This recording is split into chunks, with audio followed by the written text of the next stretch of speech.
With the NBA playoffs in full effect, the drama on and off the court is unstoppable. We have so much to talk about in this episode. We have a special interview with Slam magazine writer Anthony Gilbert, and we're also joined by NBA legend and champion Ronnie Turiaf. Today we're here at the Tottenham Green Pool and Fitness Centre to talk about what is going on and off the court during this playoffs and also as we head into the summer. I'm Mensah-Bonsu and you're tuned into The Drop.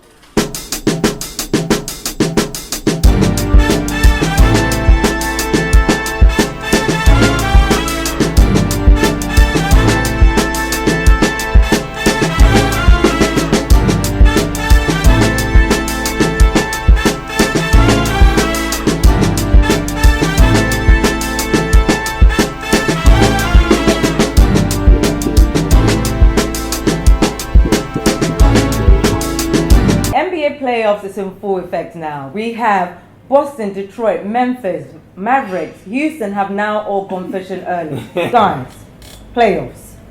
What are the best matchups so far? Who has surprised you? Who have you enjoyed watching? And who has disappointed you so far? Simon. I think the team that have quietly surprised me have been, and it seems weird to say this, but have been Cleveland. Cleveland have just got on with their business. You know, you think about remember the chats that we've been having before about, you know, what's going on with Cleveland and those players, it's all going to blow up and is LeBron going to be there, all that kind of stuff. They've just got on with their business. They've absolutely just got on with their business and they're playing like a team that that know what their mission is. Look at K-Love. He's just come out and absolutely been on fire. So I think from that point of view, they're the team that surprised me, and in some ways it's quite a nice surprise because I'm actually sitting there thinking to myself, do you want to change my prediction at the beginning of the season? Who did you have? Warriors. No, at the start of the season I went for the Cavaliers, but I actually said to win the whole championship, but that would be based on the injury to the Cavaliers.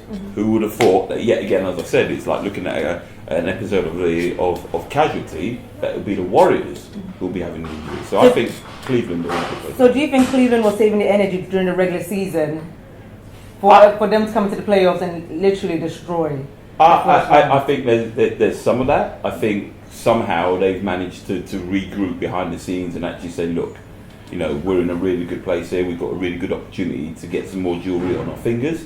And they're being really, really professional at the moment, which, to be honest with you, a couple of months ago, who would have thought that we'd be saying that about the Cavaliers? Who's disappointed you? Disappointed, I think just recently, the biggest disappointment for me, other than my beloved Detroit losing, but there's some great positives there, so that's not a disappointment for me. Toronto, I think, more than anything. I thought Toronto would be absolutely cruising it. I thought they'd be sitting by the hotel pool at the moment waiting for the next round, but to me that's been a big disappointment as well because they were a sleeping giant for me. But are they even going to make it to the next round now? Alan? I have to be honest, and I didn't even like watching it. I didn't even like watching it. The Charlotte Bobcats, Hornets, whatever you want to call them. Listen, really? Listen. They were down 0-2 to Miami, and I was one of the people, and I was saying, "Oh my goodness, Miami looks serious. They're going to go to the finals." They don't have any superstars. Kemba Walker is not a superstar. They've got a good team, and they've come together really, really well. And they're playing a team which I think should be in the Eastern Conference Finals. I don't want to see them in the Eastern Conference Finals. Jeremy Lin is a superstar. Can I move on to the next part? Go on, who's disappointed you? The team that's disappointed me the most, right, is Houston Rockets. They were terrible. No, I didn't think they were going to be this bad. No, but how are you going to turn on me about the Wait. You have to think. Last year they got down to semis or conference finals. They put up a good fight against Golden State, and not much has changed. It's the same team, and they've come back. And they look bad. They look terrible. They should have even made the playoffs. That's how bad they look. But are you surprised that they're not even going through the second round? Because all season they haven't been the best team. No, they haven't. Yeah. But considering how much better they were last year, I didn't anticipate them to be this bad. So bad that Andre Iguodala said that Game 2 felt like a scrimmage to them. You go out of the playoffs so far. Who are the standout players for you individually, not as a team? Stand-up players. You know what? I'm going to throw one in here, and I'm going to be a hometown boy. The first game that Lual came out and showed us what Lual then can do was sitting here as a British basketball fan was absolutely awesome. It was just. In some ways, it rolled back the years. Let's just say African resort because he's not. Oh, I knew you were going to claim that. You have to say that because our African audiences want to know that Luau is not really British. He's He's South London. He's from South London. Sudan. He's South Sudan. South Sudan, South London. Okay. Carry on. To South Beach, right? All these Souths. So for me, that was the highlight, and I'm not even upfront about that. And there's obviously some impartial reasons that I've got for that. To me, that was the highlight. To the point where I even went on to, very rarely, went on to Mail Online, went on to the Sun Online, and there was news about that was big. About Lual Day. Massive, absolutely huge for British basketball and for NBA fans over here as well. We need to celebrate him more. That's all. I just on that note, I'd just like to go. Initially, I wasn't a fan of moving Lual down to the 4. And it shows that his productivity has gone through the roof since he's been playing the 4. So hat off to him. However, my 2 players, I couldn't pick one. I couldn't pick one. Listen, it's a tough one, but the players I'm most impressed with is Westbrook, and KD. Anyway, guys, we'll move on to other news in the NBA. It's the award season, and we've had Jamal Crawford named as the 6th man. We have CJ McCollum, who's got the most improved player. Most deserves it. Deserves it. Okay. Kawhi Leonard. Yeah. Defensive player. Steve Kerr, Coach of the Year. Do we agree with these awards, Alan? See, I'd just like to take you back to last year, and remember, I was damn near 100% with the awards, right? But there's one award that upsets me every single year, and it's this Defensive Player of the Year. Personally, I don't think he deserves it again, right? Let me tell you something interesting. I think Draymond Green, right, and DeAndre Jordan, again, have been cheated. Let me explain before I'm getting these faces because I can see the cast back there looking at me. Draymond Green was actually voted first, right? He had more first place votes than Kawhi Leonard. Kawhi Leonard only won on second class votes, on second place votes. So if I remember correctly, Draymond Green had 45 and Kawhi Leonard had 37, right? Draymond Green has proved that he's more versatile. He's guarded more positions. Yes, he's guarded more positions. He's guarding guards, big men. He's proved his versatility. Draymond Green in my ranks should have been third after Draymond first, DeAndre Jordan, and then Kawhi Leonard third. Simon. So you're going for, you would have put Kawhi at third? Yes. In the thing? Yes.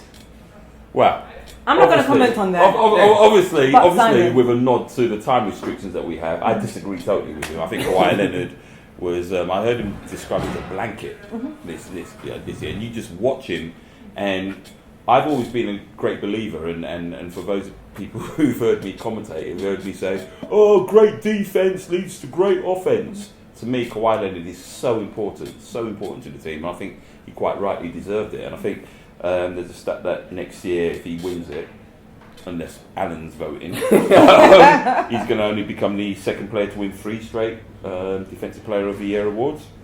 This month also saw the WNBA draft, and for the UK, it was a big deal for us because we had GB player Tammy Funk-Benley, who was drafted, and she's only the 3rd ever British WNBA woman that's been drafted into the WNBA. How big is this for GB, Simon? Massive, absolutely huge. And yet again, why are we not celebrating? I was beating the drum for Lual earlier. I think British basketball. I went on a rant on Twitter. And I said, I've got this thing called Be Proud, British basketball, be proud. We're so quick to knock British basketball down, and there's a lot of reasons why we can knock British basketball down, but we need to be able to stand up and shout when good things happen. And Temi being drafted in, there's so many good British female players at the moment. If you get a chance to go and watch the British basketball game for women at the moment, it's a really good thing. In some ways, I sometimes think it's better than the men. Fundamentally, it's a better game. But women's basketball usually is. Absolutely, totally and utterly. So Temi, I've been lucky enough to commentate on her in the GB games. So actually seeing her reach the height of this progression is absolutely superb. And also, while we're doing it, give a shout out to Joe Leedham, who's just won, the major, the top EuroLeague championship as well. So be proud, British basketball. Be proud. I think for me as a woman, it's good. And, well, Temi, I've known Temi from when she was young all the way here. And to see the progression, the fact that she's going into the WNBA, she's only the third woman to have done it. She's gone to Harvard. She's not just your ordinary girl who just played basketball. She's doing it the right way. And we should be shouting about it. Simon, you're right. We should be proud about it. Yes, there's so many things that's wrong about British basketball. But why are we still holding on to what is bad? How do we move forward? And these girls are showing us that we can move forward.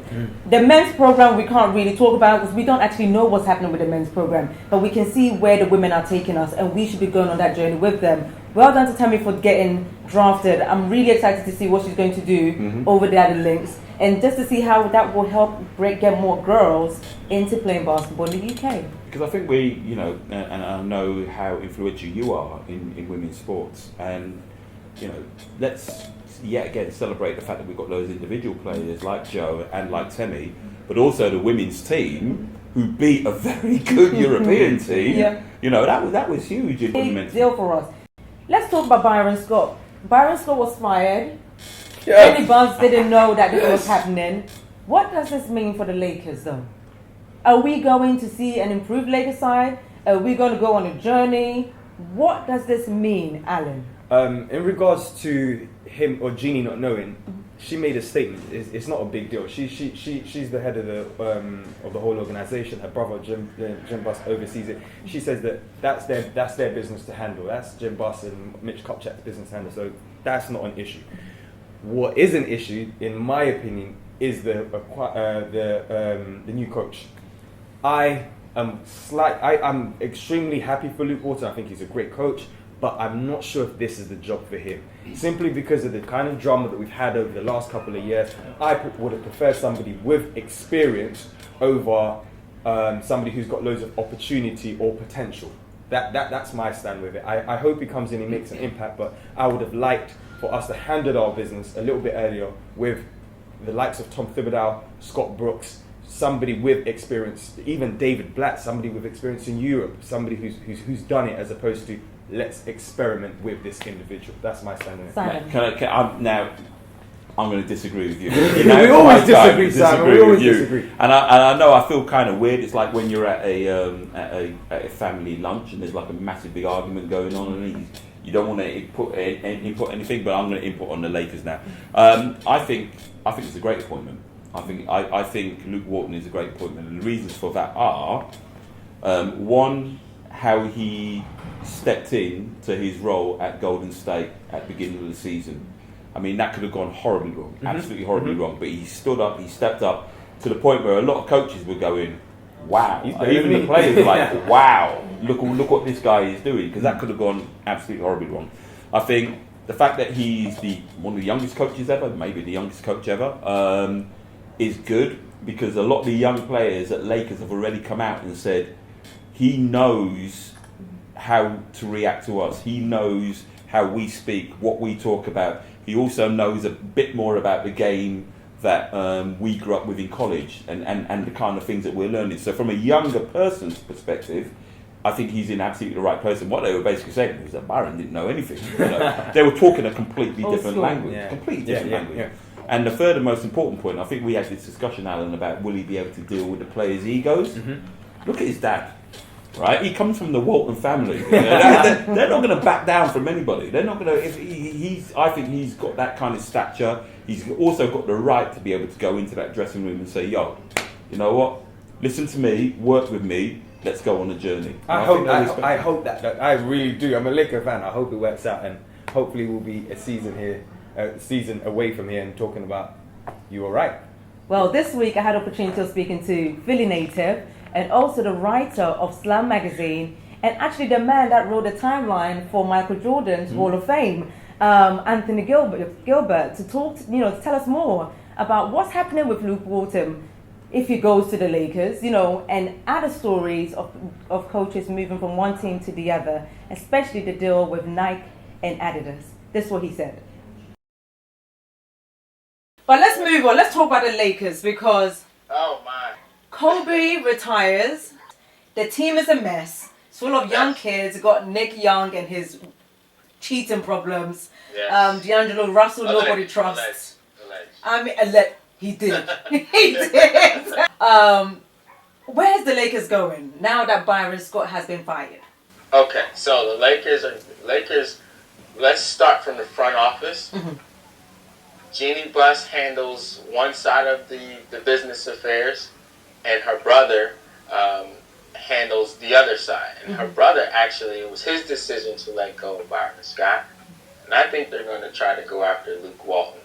From the Golden State Warriors assistant coach? Yes. Okay, Yes. why do you say that? Because he's a hot commodity. You know, he's the one that led the team to 24-0 at the start of the season. True. He comes from the Lakers. Mm-hmm.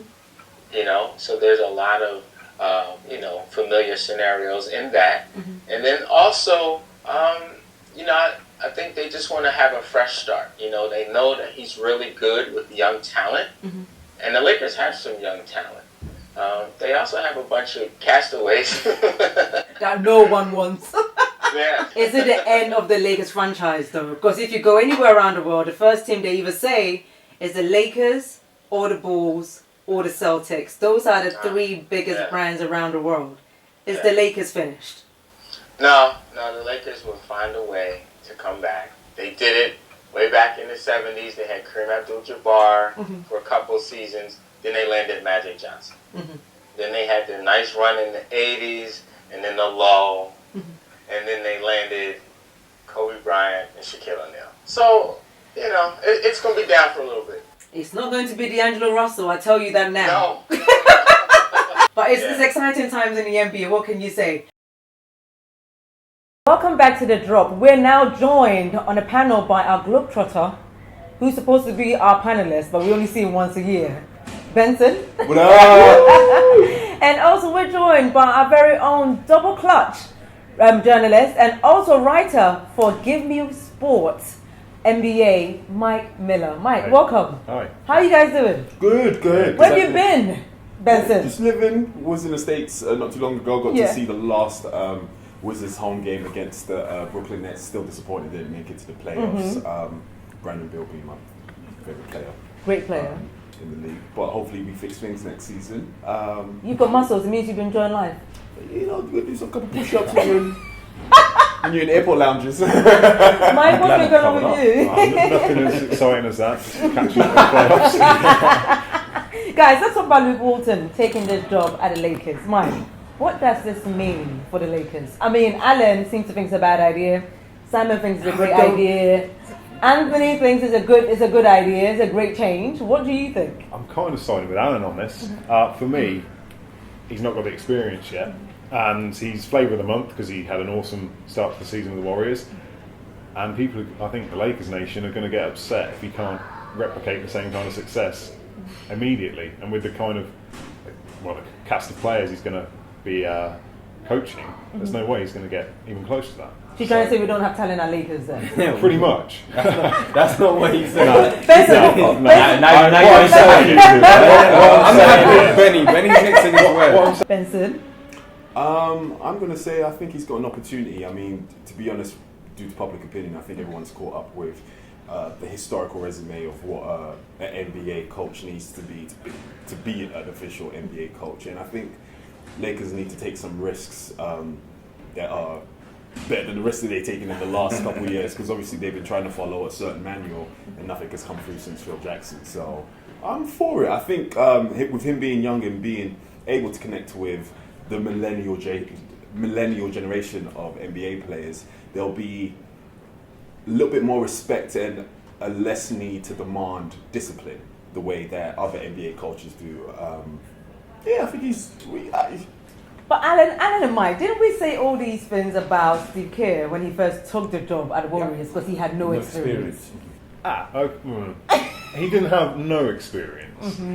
He ran a franchise in Phoenix. He was coaching experience. Yeah, okay, agreed. And I understand that Luke must have been doing something right to be in the NBA for 10 years, 9 with the Lakers. But behind the scenes, and I don't question his ability to be a great coach. Simon mentioned his heritage earlier. Bill Walton was one of the smartest players ever to step on the floor.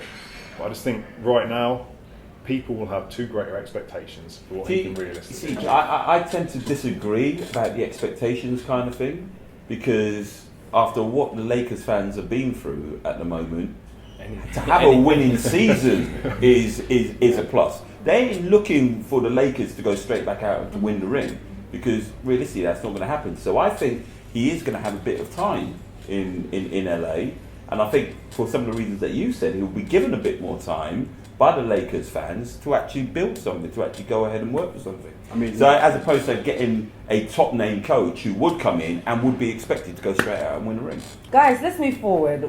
What is the idea about the NBA allowing logos on team kit, and should we be concerned about this? Because I know you wrote a piece about this for Double Clutch. What is the idea behind it? What do they hope to achieve from it? Well, it's another avenue for revenue, isn't it? It's another way to get further income and continue to pump money through the sport. I'm used to the idea because it's been floated for years that it's coming, and originally I was a bit anti it because there is nothing on the NBA jersey. It's just the team, and that's been great. But now I'm not that fussed about it. I can see, like I mentioned to you earlier, the All-Star jerseys this year had Adidas and had Kia. It's going to be no different. It's just a tiny little patch, and But how about the rest of you though? What do you think about the idea of logos on kit? I actually don't mind. I think it's to me it's an evolution of the way sport's going. They reckon the deal, because it's going to be quite small at the beginning, they reckon it's going to be worth around about $100 million. And it's a trial as well. It's a trial. $100 million is small fry compared to the $24 billion that they've just got for the TV deal. But it's something, I think, $100 million, you're not going to sniff that. You sniff that. And I think, as Mike says, I think, just a small thing. In some ways it can add to it if it's done correctly. And when you look at football, my other great love, you look at the team like Barcelona, who had never had any sponsorship whatsoever.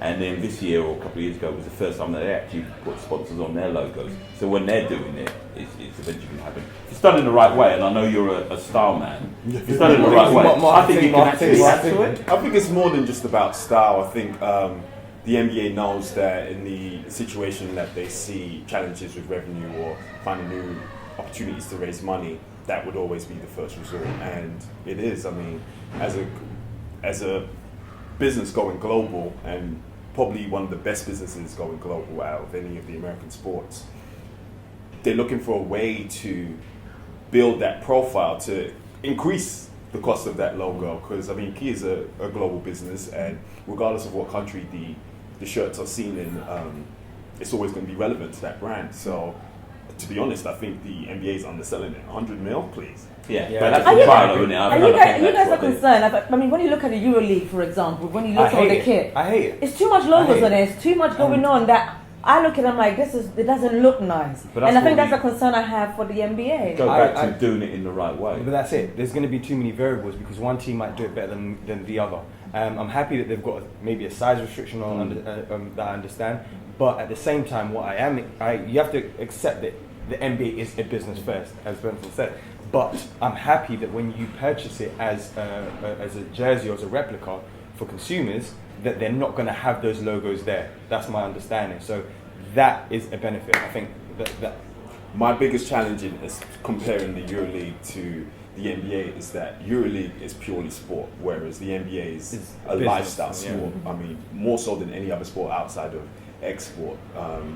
Hip hop has a big influence on NBA, whereas in Europe you can't build that affinity with the EuroLeague in any way, shape or form. And if you kind of look at the avenues in which the teams make their money, it's really only from ticket sales and sponsorships. The way they've put it together has been very lucrative. I mean, if we just look at the transition of the last 10 years, you remember when NBA players used to wear baggy shorts, and it kind of influenced the way FUBU and whatnot designed their clothing, and now everything is transitioning into this shorter, tighter, more compression look, which is now influencing fashion too. Mike, have the last word on this. I'm going to just back up Alan's point. If you're that worried about it, it's not going to stop you buying a jersey because it's not going to have the logo on it. That's fair. Let's move on. NBA Commissioner Adam Silver has gone on record and said that Nike is much better than Adidas. I thought using such language is beef, especially when the contract doesn't start 2017. Was Adam Silver right to say that, Benson?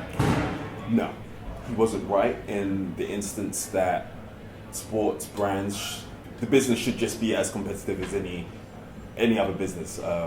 And by him siloing out Nike in comparison to Under Armour, Spalding, and any of the other brands, it's really demoralizing for any other brand to see a future in investing in basketball to become a global sports entity. And Nike being the number one, they already have 70%, 70 to 80% of. Well, I'm talking about the shoe endorsements of the players. It's probably even more than that. I think the last time I checked, they had about 700 players with shoe endorsements, and Adidas had barely 100. You kind of see it's a monopoly. You're not influencing any opportunity for competition and innovation if you're just always going with the market leader. And now with Nike going in NFL and NBA, it's going to be challenging for sports brands to be innovative if they're not given the pedestal to do so. Under Armour, with the exception, because they've been winning as far as Steph and MVPs across the board. So, Alan? Benson kind of took my point there, but no, I quite like the fact that previously to this, that Adidas made the kits, but then Nike predominantly had the athletes, the trainers, etc. So I like that it being distinguished. But now, as he said, it's going to be a monopoly, and it's going to be Nike. So it's not really fair on the likes of Adidas and Under Armour, which is a rising brand. I don't think Silver should have said that, considering that they had a long relationship with Adidas. Then now they're moving on. It's kind of like, oh yeah, by the way, I'm going. Yeah, goodbye. I'm going with something better now. On to the next one. I feel it's extremely cheeky and unprofessional considering his position in the NBA. I think the comments have been taken out of context a little. I think that what he's saying is Nike is better for the sport than Adidas, and I agree with that because Adidas they chose not to bid again for the contract. They made a conscious decision that we don't want to take this forward. Okay. So that's on them. So it wasn't a situation where it was between. They weren't competing, no. Yeah. And then Under Armour have a separate deal with the NBA where they do a lot of behind-the-scenes stuff and junior stuff over in the States. And to me, Nike is the choice. You know what? I think I'd like to think that it will be a challenge to Adidas. And you know, when Adidas got the NBA contract a few years back, everyone was like, "Whoa, Adidas won it over Nike!" So. It's not going to be the end of Adidas. Hopefully it will inspire them to go on and make better products and make themselves more aware. But I look forward to the next Nike jerseys. But talking about brands, this week Brandon had the opportunity to join ProDirect right in the middle of London, right in Carnaby Street, to find out why is ProDirect involved in basketball. What is BBL talking about? Because BBL is only less than 2 weeks away, where the finals is going to take place right in the O2 Arena, where we will be broadcasting live on the 8th of May. Simon won't be. Simon will be in Invictus, Florida. You know, fighting with Queens and Obama. That's a whole different story, right? But we will be here having cups of tea in the O2 Arena. So come and join us on the 8th of May at the O2 Arena. The tickets are already up on sale, so you can go onto the O2 website and get your tickets. Bring your schools down, bring your youth clubs down. It's going to be great. But Brandon had the opportunity to spend the evening with the Final Four teams in ProDirect right on Carnaby Street. This is what happened.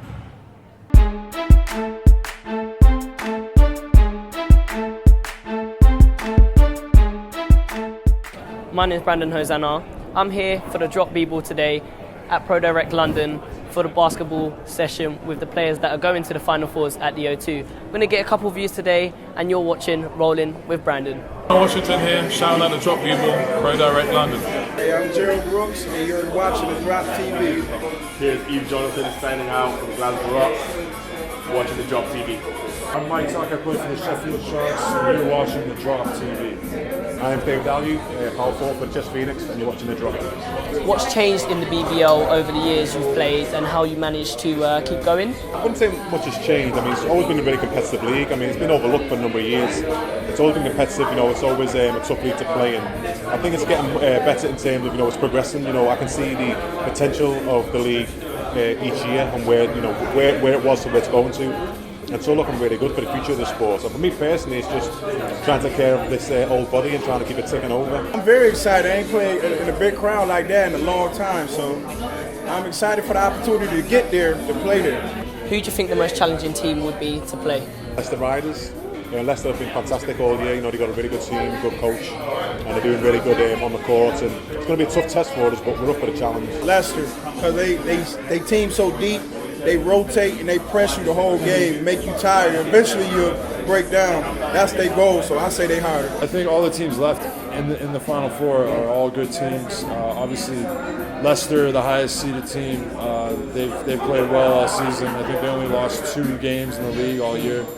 And then Cheshire has been kind of an underdog surprise team. I think they've come together at the right time of the season. And they have a solid deep team, and then, you know, I gotta throw our team in there too, the Sheffield Sharks. I think we're peaking right at the right time of the season, and you know, I think we put ourselves in a good position against them too. Definitely Leicester, because obviously they won the league. It's a very tough team for them. They're really big, but I say we do match up well against them. So it's a matter of how we turn up on the day. Knowing us, we'll turn up really well. And first quarter we play, probably win that. Probably have a good game overall. Yeah. Who do you think MVP should be for the NBA? For the NBA, I think it's got to be Steph Curry. I think for what he's done this year and the level he's took his game to, I think it has to be him this year so far. So that my vote goes to Steph. Honestly, I think I should get MVP. It's either me or Fletcher, I think. Newcastle. Man, I'm going to go with my team captain, Kieran Akara. Hi, I'm Jamal Anderson and you're watching Drop TV. How are you going to find playing in front of such a large crowd at the O2 Arena? Are you looking forward to it? Assuming we make the final, yeah, it would be absolutely incredible. I really enjoy playing in front of big crowds. I actually think I play better in front of big crowds. The excitement of it all, you know, like, gets my adrenaline going. Who's your team for who do you think is going to win finals? I love the Spurs. I love the way they play. Share the ball, everybody gets a touch, you know, and you go on their highlights, that's the kind of things that you see. I'm a big believer in team basketball, and I really enjoy a team like that. Out of the other 3 teams, who do you think is going to be the most challenging? Well, I kind of don't focus on the future, I kind of focus on now. Right now we're playing Cheshire, and they're a tough team, and we got to be prepared and ready to play them. What advice could you give for the young kids that are starting out in basketball? Stay in school first, and if it's too hard, keep going. You're going to get better at it. Keep fighting.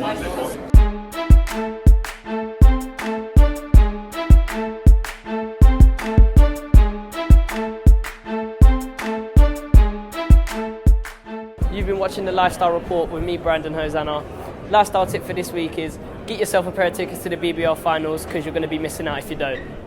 I mean, that was a great clip from Brandon. Thank you for doing that, Brandon. That was awesome. I mean, to go to ProDirect is known as Europe's or the world's best online and biggest online shop for athletes. And now they're branching out to basketball. And it seems like they've done a partnership with the BBL to provide stuff for basketball. But I'm really looking forward to it on the 8th of... Don't make that face. This is the ends. The 8th of May, I will be there. Alan will be there. Mike, will you be there? Yeah, I'll be Mike there. will be there. Benson will be there. We will all be there. So if you see us, do come over and say hi, apart from Simon, who's going over to the Obamas and having fun and all of that. But to the Invictus games. Talking about Invictus games and talking about the Obamas, we're off to stateside now to talk to NBA legend and champion Ronnie Turiaf, who, well, he hasn't actually retired because he hasn't actually said he's retired. He's just not playing this season. But whilst he's not playing this season, he has picked up this passport, he's got on the aeroplane, and he's traveling around the world. And this is what he had to say to me in regards to what he's doing now. Ronnie Turiaf. Listen, can I just start by saying that one of our co-hosts, Roman Henskins, who's French, loves you. and he's really upset that you're on this week and he's off doing the Euro Final Fours. So could you please give him a shout out for us so he can be happy? Hey, my fellow Frenchmen, how you doing, my brother? À la prochaine. Ronnie Turiaf, you are an NBA champion, you are a legend, you are an Olympian, you've done everything. Tell us about your journey a bit. My journey has been an interesting one, and I think it started from a young age as a small kid, just dreaming about coming out of the island and just really exploring life. I've always been, my family, my mom and I, we call ourselves having hot feet to never being able to stay in one place. The journey that I've embarked on has been a great analogy for that, and I'm very thankful for what I've been able to experience. The depth of what I've done and what I've done makes me very happy to reflect on.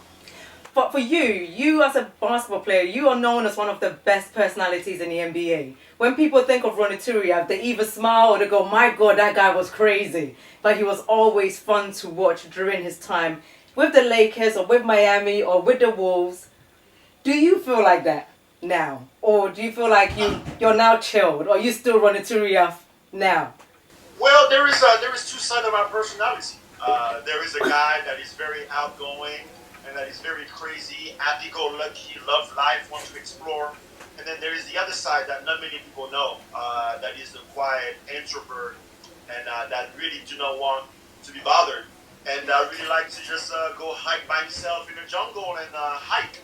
So I think for me, the reason why I also, for example, loved two basketball players when I was a little kid, Kevin Garnett and Tim Duncan, is because I feel like I definitely recognize myself with the outgoing part and the very quiet that is almost shy by talking to people. So I feel like I have two sides of me and very few people see the other side. You've been traveling a lot lately, so I want to know about your 3 best places you've been so far and why. I think the best place that I've been so far has to be discovered. That's my that was good. Who never know? Who knows where I would go? But if I had to pick a place, it would have to be. And I know it's gonna sound cliche, but all of them were amazing for me for different reasons. I went to Argentina to do a 10-day silent meditation. I went to Machu Picchu. I went to Brazil to visit some friends. I went to Toronto. I mean, my whole life is a life filled of adventures, and I recognize that I'm wanderlust driven, and I recognize that I cannot sit still for too long. So I'm always looking forward to the next adventure. I want to talk about memories, and my greatest memory of you was in 2000. What year were you in now, Ronnie? We're in 2016. So it must have been 2015, 2014. The All-Star in New York. Where we played, remember, we played bowling. And I beat you, remember? I beat you. That was my greatest memory. You can't even see the line.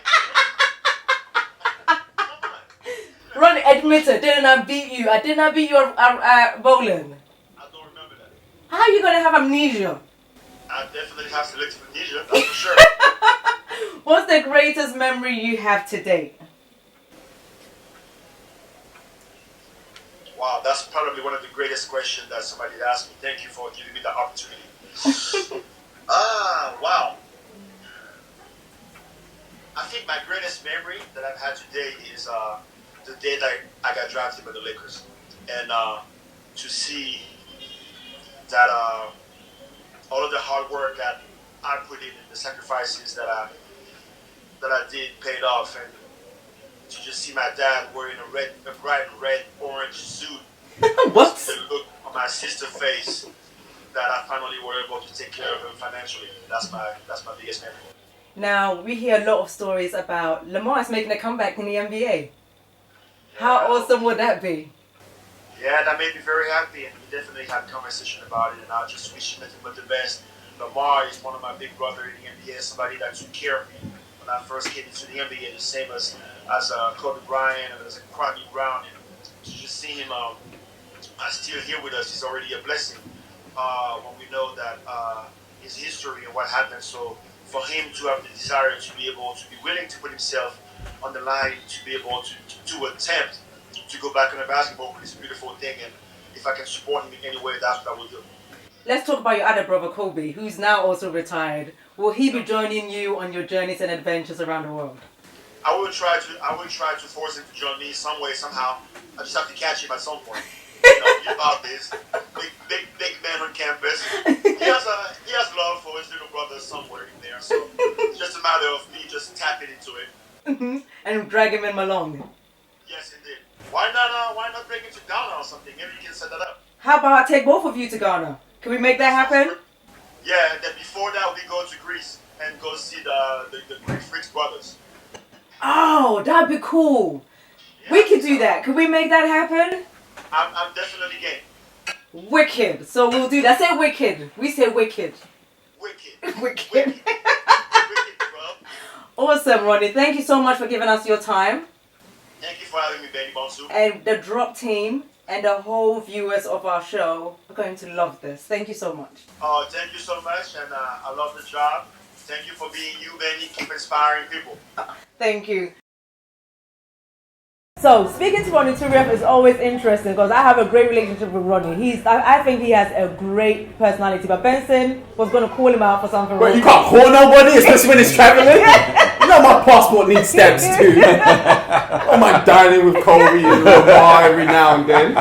Dining with Benson. That's what I'm saying. But it looks like I'm going. It doesn't have the same ring. It looks like I'm going to Greece with Kobe and Ronnie and Oh, going it to meet looks the like brothers. it looks like you're going. Oh, or? would you guys like to come along? Yeah. But you guys, how great is Ronnie though? I mean, that was a great look. That was brilliant. Really nice interview, and yeah. What do you think? Why is Ronnie deciding not to play this season? Is it the end for Ronnie, or do you think he'll make a comeback? What is it, Mike? Oh, put me on the spot. It's difficult. I mean, he's always been not a star in terms of NBA upper echelon, but he can fit on as a role player. And I've taken a year out. Other players have done it to take a break, rest their body. 82 games plus playoffs. It's a beating. And then if you've got commitments in the summer through international teams for France, you know, your body needs to rest. That's why Chris Paul, before he broke his hand, was taking this summer off as well. But his story, Benson, you know, from where he came from, streets of Paris, the heart operation that nearly stopped him from actually playing, because it was a choice whether you stop playing and you have the operation, or you have the operation and that could stop you anyway. From where he's come from to now, is Ronnie Turiaf where he should be? So Ronnie Turiaf has had somewhat of a challenging career, and his success on the court as well as in the NBA and internationally has proved his ability to transcend through challenges. I think he's just in a situation now where he's trying to find more out of life than what basketball has given him. And, I mean, when you play professional basketball, you get so consumed with the limelight and whatnot that you sometimes get caught up in trying to find yourself. I mean, if you take Larry Sanders, for example, I mean, he was barely at the top of his game. He was progressing to be a top player, and he had what? Did they give him the franchise tag? No. They did, but he was getting too consumed in that, and he was trying to find who he was. And when you make so much money, like especially one season from the NBA, if you use that money correctly, you can live off that for the rest of your life. So I think Ronnie's just trying to find himself and find out what he wants to do, or the person he wants to be. I mean, I've been around him a lot of times. As much as I hang out with a lot of players, Ronnie is the kind of player you realize that he's not consumed by the limelight. He doesn't want it. He wants to know what makes me happy. What can I do to help other people? And I remember he came to London once, and myself and Benson had dinner with him, and the whole dinner was about how can I help other people, because I have the ability to help people make other people's dreams come true. And I remember sitting there watching Benson and watching him going, you just want to help other people with what you've achieved? That's great, because you don't hear many people wanting to do that. If I had millions, I wouldn't say, how do I want to help other people? I want to plan my next holiday, but you know, he's a great guy. But thank you, Ronnie. Thank you for the interview, and I look forward to the trip to Greece with you and Amanda this summer. I'm really excited. It's been a great episode of The Drop, guys. It's been good coming back. In the sunshine. In the sunshine. It's cold though. Yeah, it's cold. It's cold. It's been cold. But as we're rounding up the show, I would like to say a big thank you to Brandon Hosanna for going down to cover the Pro Direct and the BBL. You did a great job. I really, really, really do appreciate it. Mike, thank you so much for being up so early to be here. Benson, it's always good to see you when you're here. Please don't take it long again. I'll see you next season. We'll be adding that strides. And I want to say a big thank you to all our sponsors, Spalding UK, Fusion Lifestyle, Fashion Fair UK, oh my God, Basketball Mega Store, Double Clutch. We appreciate all of you guys, and you guys go follow them on social media, because these are the people that come together to make sure you enjoy basketball as much as we do right here in the UK and around the world. I'm Mensah-Bonsu, and you guys have been watching The Drop.